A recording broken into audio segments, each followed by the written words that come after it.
নমস্কাৰ, কংগ্ৰেছটো আজি ভিডিঅ'লৈ আহিছোঁ। আজি বনাব লৈছোঁ এয়া ৰঙালাও চব্জি। এতিয়া মই কেৰাহীত তেল দিলোঁ। সেইখিনিতে মই মাছকেইটা ভাজি ল'ম।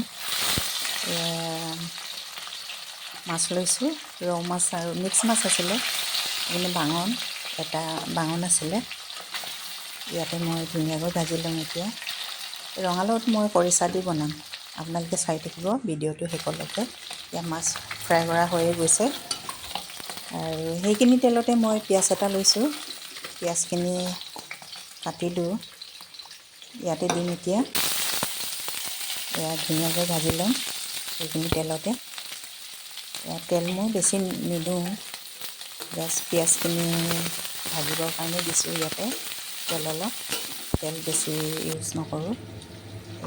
সোৱাদ অনুযায়ী নিমখ আৰু হালধি, জিৰা গুড়ি, ধনিয়া গুড়ি অলপ দিছোঁ আৰু লগত শুকান জ্বলা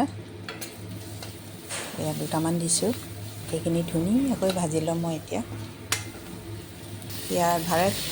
এইখিনি ৰঙালাওখিনি ঘৰৰে হয়। মিঠা, মানে ধুনীয়া খাবলৈ, আঠা আঠা। এইখিনি অলপ পানী দি কিনি মই ৰঙালাওখিনি ঢাকোন মাৰি সিজিব দিম। কেঁচা জ্বলা 4টামান লগাই দিলোঁ। তো সিজিবৰ কাৰণে পানী অলপ লাগিব। মানে ধুনীয়াকৈ সিজি গৈছে। ইয়াতে আদা নহৰু দিছোঁ, আগতে দিয়া নাছিলোঁ। সেইখিনি হ'ল খৰিচা। মই খৰিচাখিনি এইবাৰ মানে হালধি সেনাইখিনি থৈছোঁ এটা বটলত। ইমান ধুনীয়া হৈ আছে নহয়। এইটো আপুনি এনেকৈ থ'লে মানে ক'লাও হয়, থ'ব নাজানিলে। এতিয়া মানে হালধি সেনাই থ'লে মানে ধুনীয়া হৈ থাকে। এইখিনি হালধি দি থোৱা আছিলে।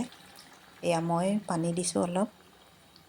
এই মাছখিনি সিজিবৰ কাৰণে পানী লাগিব। আপুনি যদি জোল নাখায় এনেকৈও খাব পাৰিব। মই আকৌ এই মাছ দিম, সেইটো কাৰণে মই পানী অলপ দিলোঁ।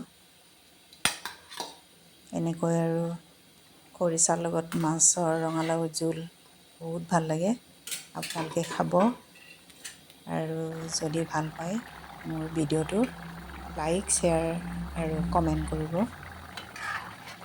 এই লাষ্টত দিলোঁ মান ধনিয়া, অপশ্যনেল। এইটো আপুনি ধনিয়াও দিব পাৰে। আৰু আজি মই এনেকৈ দেখুৱালোঁ। যদি ভাল পায় আপোনালোকেও বনাই খাব। আৰু মই ভাতৰ থালি সজাইছোঁ, এইটো আপুনি গৰমে গৰমে ভাতৰ লগত খাব। ধন্যবাদ।